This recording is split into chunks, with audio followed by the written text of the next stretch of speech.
Dediniz ki, yaxşıdır, çək, mən də çəkirəm. Öz aramızdanın növbəti seriyasında hamınızı xoş gördüm. Mikrofonum evdə qalıb. Amma bugün o video çəkilir. Çünki siz çəkdiniz. İstəyirəm bugün yaşamımızdakı problemlər haqqında danışaq. Hansı ki adını problem qoyduğunuz şeylər. O nə qədər problemdir, nə qədər deyil, istəyirəm buna baxasınız. Çünki çox hallarda, konsultasiyalarda mən problemin təyinində əziyyət çəkirəm. Necə? Daha düzüdür, bu təyini sizə izah etməkdə. Çünki özünüzə bir problemin varlığına inandırıb gəlirsiniz. Mən sizə ortada bir problemin olmadığını, daha düzü problemin siz dediyiniz olmadığını izah eləyənə qədər adım şapalaq vurana çıxır. İndi hamınızı buraya bu söhbəti burada eləyirəm ki, onsuz da öz aramızdadır da, istədiyim kimi danışa bilərəm. Gələn başından başlayaq. Hal-hazırda, kağız qələmi də varsa çıxardıb bir yerdə yaza bilərik. Hal-hazırda həyatında problem dediyin nələr var? Listə olaraq yaz. Maddi, mənəvi, fiziki, sağlamlıq, fərq etməz. Və indi sənin göstərəcəm ki, oradakı problem sən oradan problem olaraq gördüyün üçün var. Sən onu çözməyi seçmədiyin üçün var. Nümunə. Sənin bir sağlamlıq problemin var.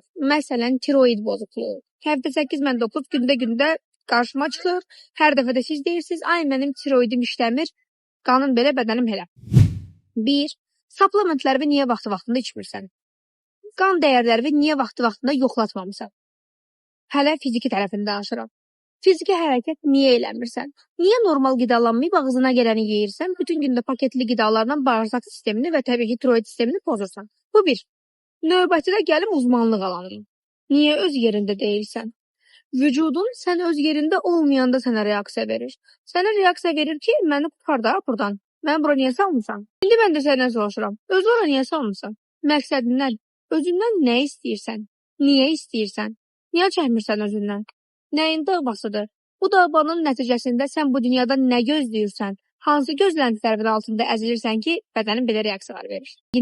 Bədəndəki gərginlik nəticəsindəki olan şeylər, bu ola bilər səpki, bu ola bilər ağrı, bu ola bilər fibromiyalji, hansı ki vücudun fərqli nöqtələrindəki ağrı.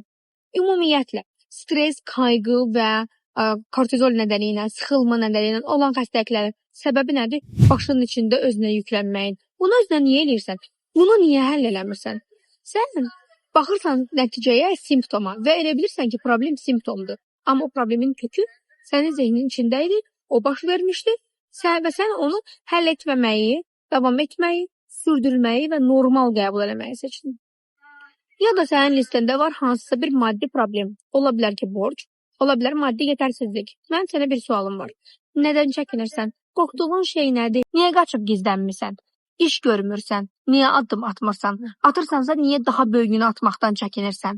Bax, bunlar varsa nədən qorxursan? Qorxursansa niyə qorxursan? Bu niyə qorxduğunun altında yatan zehni səbəb? Fiziki dünyada nə qədər var? Yoxdur axı, özündən çıxartmışsan.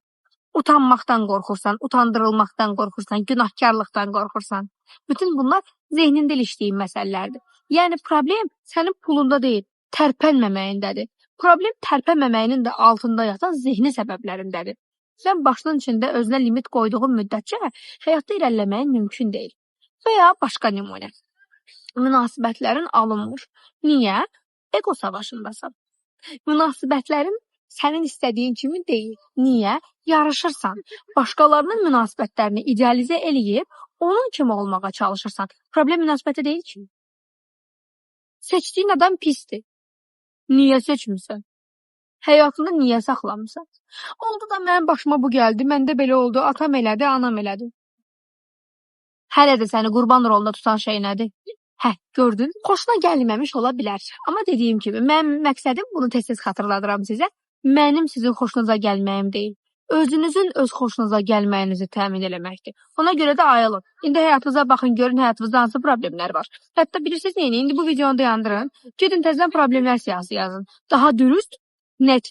Və görəcəksiniz ki, əsas problem sizin özünüzə qarşı elədiyiniz yalançılıqdır. Sizin özünüzün başınıza açdığınız oyunlardır. Sizin ağlınızda keçirdiyiniz o hoqqalardır. Əsas problem sizin zehninizdə özünüzü qoyduğunuz yerdir. Əsas problem sizin mövqeyinizdir. Mövqe demişkən, xahiş edirəm bu mövqe videosuna gedib bir dənə baxasan, çox faydalı ola bilər.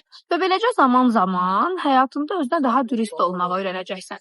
Özünə daha dürüst olanda həllər daha sürətli olacaq. Hal-hazırda həll yoxdur, çünki problemin təyinində ciddi problem var. Sənin yaşamında yüksəlmək yoxdur, çünki həyatında özünlə daşıdığın gic-gic şeylər var, onları buraxmırsan. Necə yüksələcəksən? Əslində mən bugün danışmayacaqdım. Siz dediniz. Mən də danışdım. Bunu deyirəm, hə də. Arkadaşız değil mi?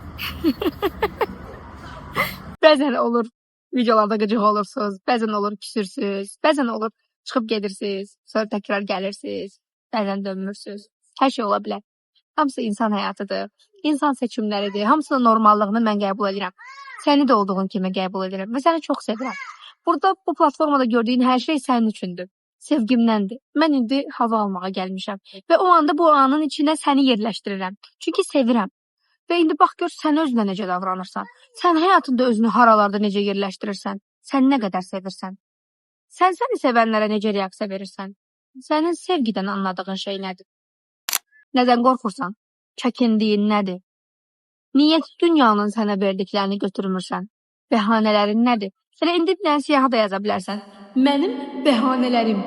Sonra nə olar tutuşdur, durumunu görəcəksən. Və beləcə həyatında bir çox şey həll olmuş olacaq. Çünki işin yarısı sənin yük altında qalmağındır. Yükünü götürdükdən sonra proses sürətlənir. Bəzən mənə deyirsiniz, Fidan xanım, bir seansda nəticə aldım, gəldim bir dənə kursda belə partlatdım. Siz tərəfdən baxanda qəşəng görünə bilər də, mənim üçün də çox dəyərlidir, hə? Amma işin həqiqətini bilirəm. Sizdə orada fantastik nəticələrin səbəbi yükün azalmağıdır. Siz artıq sizə aid olmayan şeylərlə məşğul olmamağa başlayırsınız deyə alınır. Bütün məsələniz də budur. Zehninizdəki yükləri azaltmaq. Mənim qapım sizə hər zaman açıqdır. Hə, başa düşürəm ki, yer qıtlığımız var. Hal-hazırda belə bir sorun yaşayırıq. Çünki mən qiymətlərin çox yüksək olduğunu qəbul edib konsultasiya yaratmışam yarım saatlıq. Sırf analiz və planlama məqsədli və o çox uyğun qiymətlidir və biz onun yerlərini çatdıra bilmirik. Və avtomatik olaraq siz yazanda biraz uzun müddət sonraya atmalı oluruq. Amma gerçəkdən bu gözləməyə dəyər. Yəni yaşamından ömür itirməkdənsə bir neçə gün, bir neçə həftə bəzən gözləməyə dəyir.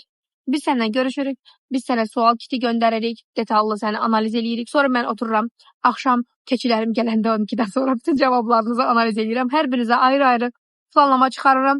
Sonra biz sizlə canlı görüşürük. Mən o planlarımı sizə oxuyuram, izah eləyirəm. Sizin üçün bir yol çizirik və bu yolun nəticəsində siz normalda belə 5 ilə gedəcəyinizi 6 ayda gedirsiniz. Çünki gözünüzü çəkmirsiniz hədəfdən və gözünüzü hədəfdən yayındıran hər şeylə çalışa bilirik. Uzun sözün qısası. Səndən ricam özünü seçməyindir. Yaşamının hansı sahəsi olursa olsun. Əgər indi vücudunun esnəkliyə ehtiyacı varsa, gir bir dənə yaxşı esnəklik hocası tap, stretching hocası. Və ondan onlayn ya da canlı eğitim al. Öyrən. Bunu eləyə bilmirsənsə, gir YouTube-dan axtar tap. Beginner mobility deyə, başlanğıc səviyyə. Eləməyə başla evdə. Yoxla, qoy biraz bədənin açılırsın. Etdikcə görəcəksən, sən nələr hiss edirsən və bunu necə istəyirsən. Özünü seçmək üçün heç vaxt gec deyil. Səni çox sevirəm. Özünə çox yaxşı bax. Öpürəm. Görüşürüz.